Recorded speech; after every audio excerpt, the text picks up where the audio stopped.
This week at Bungie, we're getting a bit of a content roadmap release schedule, as well as some major changes, buffs to the way weapons are going to be working in PvE.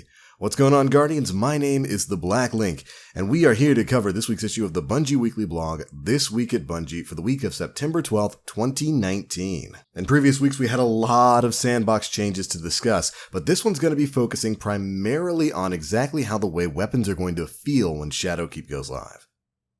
And of course, we've got a few other things to cover too. Let's go ahead and jump right on in. First things first, we got ourselves a Destiny 2 Shadowkeep and Season of the Undying calendar. This is going to be basically another content release schedule for what's going to be coming out and when Shadowkeep goes live on October 1st.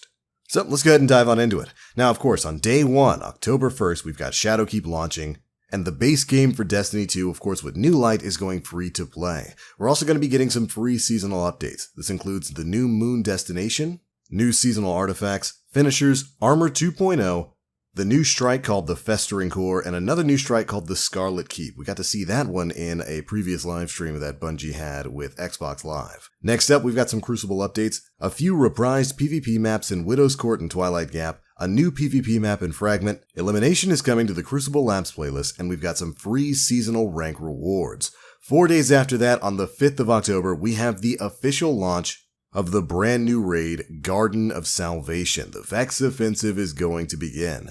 3 days after that, on the 8th, both Hero and Legend Nightmare Hunts are going to be unlocked. Nightmare Hunts are, of course, the new in-game game mode, which I imagine is going to function a bit like the Baron Hunts did when Destiny 2 Forsaken came out, where they're kind of almost like expanded adventures.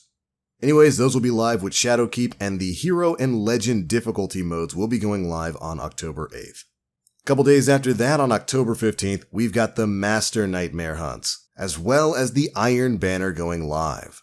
Then on the 22nd, we've got a brand new exotic quest coming in for the Leviathan's Breath exotic bow. Now you might remember from the Vidoc, this is the heavy exotic bow that they were testing out in that video.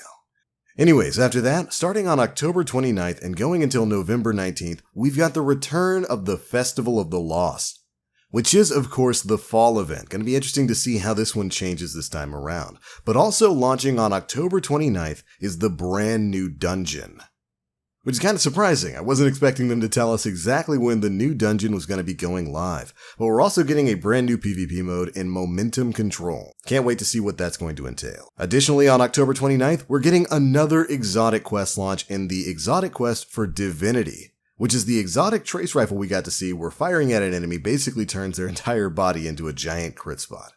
Anyways, after that, on November 5th, we've got the first raid challenge mode going live. And then finally, on November 19th, we have the launch of the Vex Offensive Final Assault, with an image there showing what I assume to be possibly the Undying Mind and probably the root of the Vex issues we'll be facing in the Season of the Undying. But there we go, that's it for the Destiny 2 Shadowkeep and Season of the Undying calendar. Now, of course, these dates are always subject to change, but this is a great look at what exactly you'll be doing once Shadowkeep goes live next month. Me personally, I'm really excited to see what's in that new dungeon, as well as what's going on with the Vex Offensive. That's very likely going to have something to do with the new in-game seasonal activity that's going to be going away at the end of the Season of the Undying. Really exciting stuff there. But alright, moving on from there, we have got nothing but sandbox updates for weapons. In particular, how weapons are going to be changing and improving in the PvE sandbox when Shadowkeep goes live. So let's go ahead and dive on into the changes. First up, we've got some general changes to the way combatants are going to work when Shadowkeep goes live. First up, minor enemies, the rank and file, stuff like dregs and acolytes, they're no longer going to take more precision damage than other enemies.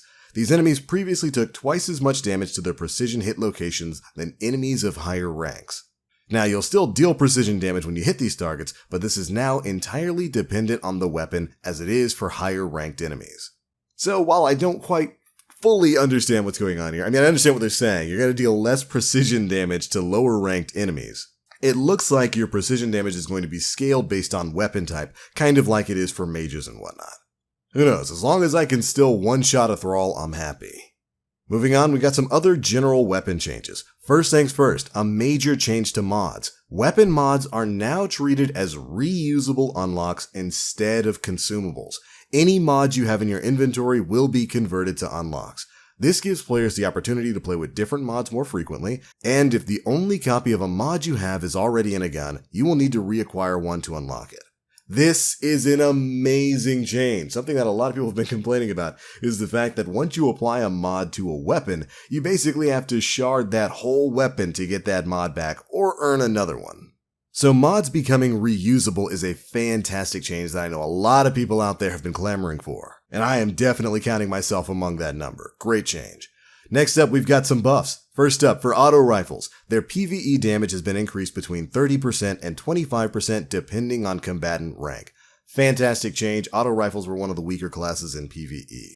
After that, we got bows. PvE damage has been increased by 31% against minor enemies and 26% against major enemies. They've also fixed an issue where bow draw times were displayed incorrectly in the inspection screen. Great change. Bows should be the big single hit damage in PvE, and I'm glad to see that they're going to be getting the buff that they deserve. Next up, we've got hand cannons. Their PvE damage against minor enemies has been increased by 30%. I wonder if that has to do with kind of counterbalancing the loss and bonus precision damage that you do against minor enemies. Interesting. Anyways, lightweight and adaptive hand cannons use a new firing animation while aiming down sights. This change was made to increase weapon accuracy when firing these weapons as fast as possible. For example, currently players can shoot faster than the recoil animation of 140 and 150 archetypes. So, while the hand cannon looks to have fully reset from recoil, the following projectile will be shot as if the weapon were still in a recoiled state. So hopefully the visuals on those hand cannons will be a bit more representative of where your bullet's going to be going. Finally, they've reduced the effect the range stat has on damage range falloff for this weapon archetype. Which basically means at extended range, hand cannons are going to do less damage overall. This is a great change. One of the complaints about hand cannons is that, at least on PC, they're too centralizing right now. And one of the reasons for that is because they hit a little bit too hard at basically all ranges.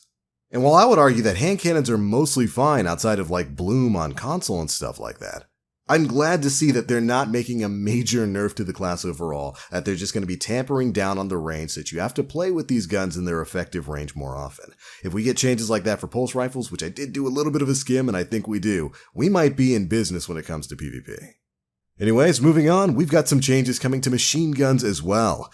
You know, somewhere, off in a distant land, I can hear Nim cheering this change.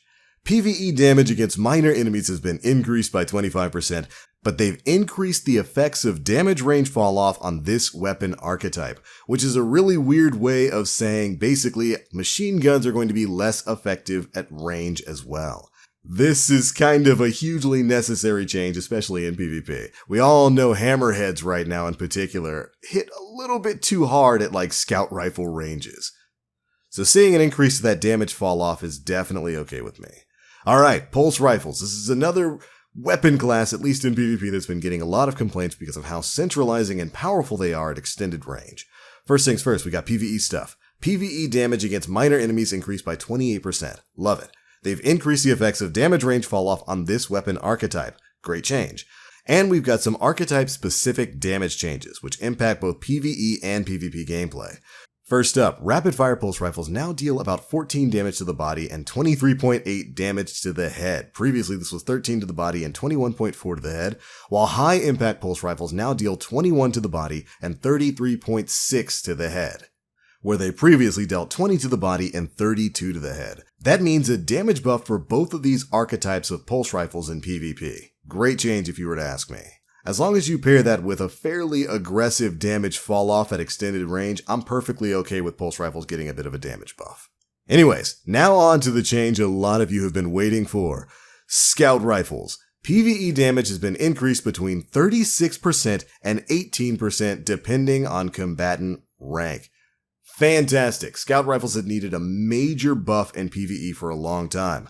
But I will say I'm a little bit bummed to see that we didn't really get any specific numbers on the boost that these things might be getting in PvP. Who knows, maybe we'll get that sometime in the future. Next up for sidearms, PvE damage has been increased to minor and major combatants by 16%. Good, maybe now I might have a reason to use a sidearm. For sniper rifles, PvE damage has been increased by 47% against minor enemies and 20% for others. And they go on to note here that exotic sniper rifle perk damage bonuses have been modified to compensate for this change, and they will not receive the full benefits as a result. So stuff like the Darcy and probably the Whisper of the Worm have had their abilities tuned to basically make up for the fact that they're getting a major damage bonus against minor targets and a pretty good damage bonus against everything else. After that, submachine guns. A lot of people were worried about some Recluse nerfs. Well, y'all got jebaited. No Recluse nerf in sight, at least in this TWAB. Instead, we got some submachine gun boosts. First up, PvE damage has been increased by 22.5% against minor and major combatants, and then for aggressive frame submachine guns, they've removed the intrinsic effect of dealing bonus damage at close range. This bonus was 10%, but was unintentionally always active. Aw, I'm gonna miss that. The bonus damage has been moved to the base damage for 750 RPM submachine guns, resulting in no damage change. As a result, Teraba and the Huckleberry gain 10% damage in both PvE and PvP. Oh, well actually I'm pretty happy to hear that. Maybe Teraba will be a little bit less terrible. Anyways, moving on to some of the exotic changes. First up, Sweet Business is getting some buffs. They've increased the magazine size from 100 to 150, they've increased PvE damage by 15%, high caliber rounds have been replaced with armor-piercing rounds, I'm okay with that, and damage in PvP has been bumped up to 15 per body shot and 21.2 for headshots. Previously it was 13.21 for body shots and 21.14 for headshots. So a decent little buff across the board there. Finally, this weapon no longer requires you to be firing when you pick up ammo to have it automatically reload. Thank you, I can finally be John Rambo with the Sweet Business. Between the magazine size increase, the damage buff in PvE, and not having to actually be firing in order to automatically reload, this gun might have just gotten way more fun. Can't wait to try it out. After that, we got the Graviton Lance, which is getting a PvE damage increase by 30%. That way the pseudo scout rifle exotic pulse rifle is going to be probably a mainstay of PvE with the major explosion damage that it puts off. Then we got some changes to Sunshot, which we got to hear about a little bit earlier. They've increased the magazine size to 12. Vigilance Wing is having its PvE damage increased by 25%. And then some big buffs coming in for Crimson. Damage has been changed in PvP to 19 per body and 30.5 for precision shots. That's a pretty impressive change for Crimson that's probably going to make it, well, far more reliable in PvP. They've also fixed an issue that was causing this weapon to deal higher flinch than intended, which is, I guess, the trade-off there. Much more damage, but no more of the crazy flinch. Next up with Merciless, they fixed the missing aim assist stat for the weapon. Then, Ace of Spades, Memento Mori's damage bonus is now affected by range fall-off, so just kind of putting it in line with other hand cannons. I'm fine with that. With Lumina, Noble Rounds should apply their buff to allies more reliably now. And then finally, for the Colony, Serve the Colony now functions as auto-loading holster does, meaning more automatic reloads for you grenade nuts out there.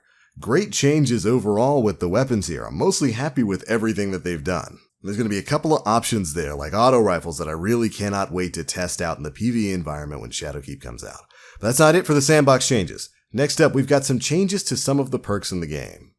First up, Subsistence. They've reduced the impact of this perk on total reserves. Then changes to ricochet rounds. They've removed the hidden bonus to damage fall off. That basically means they've taken away the big range bonus that ricochet rounds gave you. Then we've got a change for Swashbuckler. The perk now activates when getting a kill with Ball Lightning, which is the Stormcaller middle tree melee, I want to say, that shoots the energy out. Basically now that's going to count as a normal melee kill and proc this ability.